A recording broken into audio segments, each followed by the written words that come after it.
আবার খারাপ খবর ছোট পর্দার দর্শকদের জন্য। শেষ হলো রুবেল মোহনার তুই আমার হিরো ধারাবাহিকটি। জি বাংলায় আসছে একের পর এক নতুন ধারাবাহিক, আর তাদের জায়গা দিতে শেষ করা হচ্ছে চলতি ধারাবাহিকগুলি। শীঘ্রই শুরু হবে সাত পাকে বাঁধা, যার জন্য শেষ করা হচ্ছে আনন্দী ধারাবাহিকটি। তবে টিআরপি ভালো থাকা সত্ত্বেও হঠাৎ শেষ করা হলো তুই আমার হিরো। গত বছর 10ই মার্চ থেকে শুরু হয়েছিল তুই আমার হিরো ধারাবাহিকটি, যার মূলে ছিলেন সুপারস্টার সাক্ষ্যজিৎ এবং আরশি, অর্থাৎ রুবেল এবং মোহনা। বেশ ভালোই এগোচ্ছিল ধারাবাহিকের গল্প।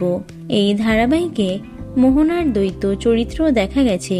এই সপ্তাহে স্লটও পেয়েছে এটি। তা সত্ত্বেও হঠাৎ শেষ হলো তুই আমার হিরোর পথ চলা। আজই শেষ দিনে শুট করেছে তুই আমার হিরো টিম। ধারাবাহিকের কলাকুশলীরাই খবরটি সামনে এনেছেন। ইতিমধ্যেই মহাগৌরীর সহায়তায় সাক্ষ্য আরশির সাক্ষাৎ হয়েছে। জানা যাচ্ছে হ্যাপি এন্ডিংয়ে হবে এই ধারাবাহিকটির।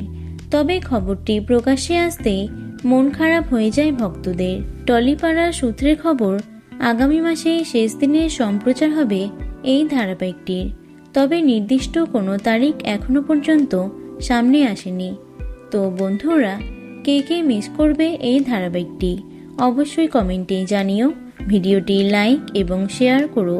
এছাড়াও টলি দুনিয়ার অন্যান্য খবর পেতে চ্যানেলটি অবশ্যই সাবস্ক্রাইব করে রেখো। ধন্যবাদ।